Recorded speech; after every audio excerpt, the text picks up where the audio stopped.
माँ, ये राधिका है, तुम्हारी बहू।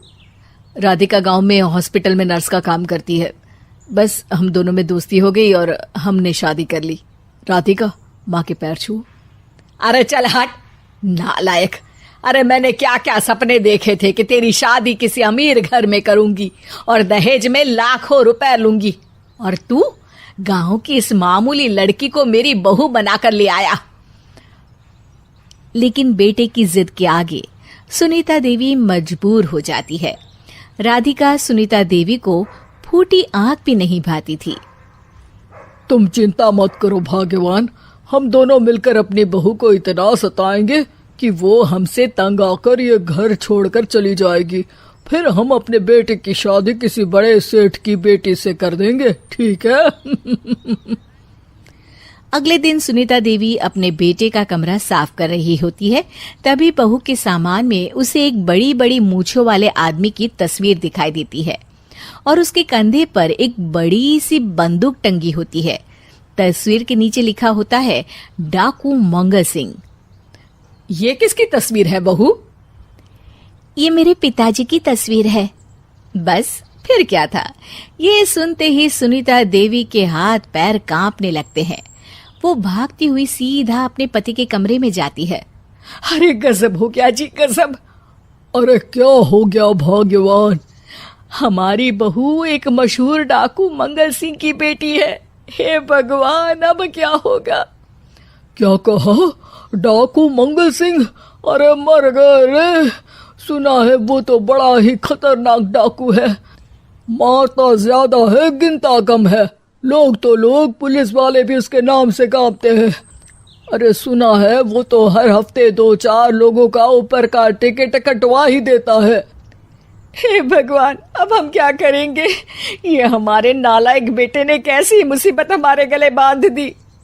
हाँ वो तो है, अगर हमने बहू को जरा भी तकलीफ दी तो उसका बाप मंगल सिंह हमें गोली से उड़ा देगा।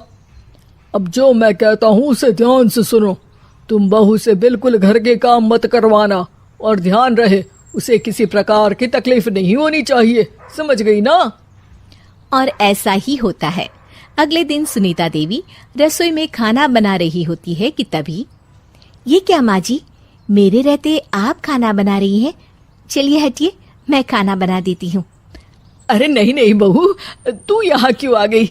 जा, तू अपने कमरे में जाकर आराम कर, मैं खाना बना लूंगी। सुनीता देवी जिद करके राधिका को भेज देती है। फिर एक दिन, अरे फर्श पर कितनी धूल जमी है, माँ जी देखेंगी तो नाराज हो जाएंगी, मैं अभी यहाँ पोछा लगा देती हूँ। राधिका जैसे ही पोछा लगाने लगती है कि तभी उसके ससुर की नजर उस पर पड़ती है। बंसीलाल भागता हुआ वहां आता है। अरे नहीं नहीं बहू, तुम ये क्या गजब कर रही हो? बहू तो बेटी समान होती है, और हम ना अपनी बेटियों से काम नहीं करवाते। तुम आराम से बैठकर YouTube पर किड लॉजिक चैनल की सास बहू की कहानियां देखो। वो लोग ना बहुत अच्छी अच्छी कहानियां बनाते हैं। सच? आप देखते हैं? अरे मैं तो रोज देखता हूँ। शहर की बहू तो मेरी फेवरेट कहानी है। हाँ, ये कहकर बंसीलाल पोछा लगाने लगता है। इस तरह राधिका के सास ससुर सारा दिन उसकी खुशामद में लगे रहते हैं और उसे किसी महारानी की तरह रखते थे। कैसा लगा बहू? पिज्जा टेस्टी तो है ना? अच्छा, मीठे में क्या खाओगी बोलो तो? माँ जी, मुझे तो काजू कतली बहुत पसंद है, और उसके बाद 1 गिलास लस्सी मिल जाए तो मजा आ जाएगा। ये सुनते ही सुनीता देवी अपने पति को कोहनी मारते हुए कहती है, अरे सुना नहीं, बहू क्या मांग रही है? जल्दी से भागकर बाजार जाइए और सब खरीद कर ले आइए। हाँ हाँ भाग्यवान, अभी जाता हूँ। राधिका की तो 5 उंगलियां घी में थी। वो तो अपने ससुराल में मजे कर रही थी। दूसरी तरफ राधिका की सास उसके लिए कभी नई साड़ी खरीद लाती तो कभी उसके लिए नए गहने बनवा देती। फिर एक दिन डाकू मंगल सिंह अपनी बेटी राधिका से मिलने अपने आदमियों के साथ आता है। उन सबको देखते ही राधिका के सास ससुर डर के मारे कांपने लगते हैं। मर गया रे। डाकू मंगल सिंह तो सच में कितना डरावना दिखता है, ऊपर से इतनी बड़ी बंदूक लेकर घूमता है। कैसे हैं समधी जी? क्या हुआ? आप इतना घबरा क्यों रहे हैं? और आपको इतना पसीना क्यों आ रहा है? आपकी तबीयत तो ठीक है ना? जी अभी तक तो ठीक है, पर लगता है बहुत जल्द खराब होने वाली है। क्या कहा आपने? जी जी कुछ नहीं, बताइए बताइए कैसे आना हुआ। दरअसल आज आपके शहर में हमारी नाटंकी मंडली का प्रोग्राम है, तो इसी बहाने सोचा बेटी का ससुराल भी देखता चलूं। ये सुनते ही राधिका के सास ससुर हैरान हो जाते हैं। क्या कहा?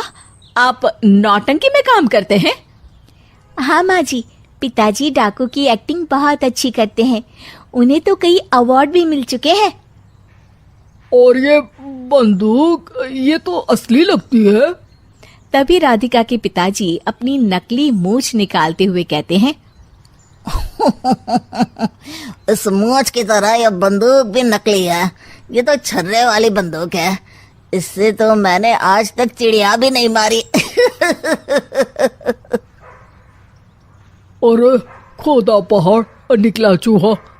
इसका बाप तो मामूली नौटंकी वाला निकला, और हम इससे डर कर बहू की नौकरों की तरह सेवा कर रहे थे। आपने सही कहा जी, इसके पीछे मेरे कितने पैसे खर्च हो गए, और काम कर करके मेरी तो कमर टूट गई सो अलग। अरे बहू, तूने अपने पिताजी के बारे में हमें पहले क्यों नहीं बताया? राधिका मुस्कुराते हुए कहती है, आपने तो कभी पूछा ही नहीं ना माँ जी।